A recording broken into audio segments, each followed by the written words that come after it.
সম্মানিত মিডিয়া কর্মী, আপনাদের মাধ্যমে আমরা সমস্ত জাতিকে জানাতে চাই যে আমরা আজকে খুবই মনোকষ্ট নিয়ে এবং দুঃখ নিয়ে আপনাদের সামনে উপস্থিত হয়েছি।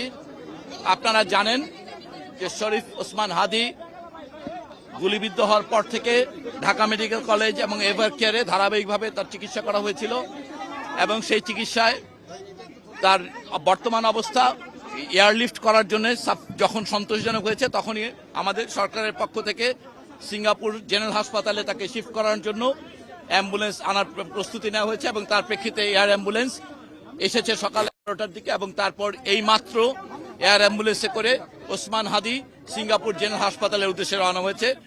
আপনারা সবাই ইতিমধ্যে জানেন যে ওর এই স্ট্যাবিলাইজ করার কথাটা, এটা এয়ারলিফটিংয়ে 4 ঘন্টা ফ্লাইটের জন্য ওনাকে আমরা যখন দুই পক্ষই সম্মত হয়েছে, ওই সিঙ্গাপুর জেনারেল হাসপাতাল এবং এভারকেয়ার দুই কর্তৃপক্ষ যখন সন্তুষ্ট হয়েছেন যে উনি 4 ঘন্টা ফ্লাইট করার জন্য উপযোগী, তৎক্ষণাৎ আমরা ওনাকে আসলে শিফট করিয়েছি। এখন আপনারা সবাই দোয়া করবেন। আমরা বলতে চাই যে ওনার আঘাত সম্পর্কে আপনারা ইতিমধ্যে অনেকবার শুনেছেন। ওনার গুলিবিদ্ধ যে মস্তিষ্ক, সেটা ছাড়া বাকি অর্গানগুলো আল্লাহর রহমতে বলা যেতে পারে কিডনি, হার্ট এবং রেসপিরেশন, এই 3টি ক্ষেত্রে এখন পর্যন্ত এটাকে নিয়ন্ত্রণযোগ্য এবং অক্সিজেনের মাধ্যমে সেগুলোকে মোটামুটিভাবে এখন পর্যন্ত নিয়ন্ত্রণ করা যাচ্ছে। ওনার সঙ্গে ওনার ভাই এবং ওনার ভাইয়ের বন্ধু তারা ওনার সঙ্গে গিয়েছেন।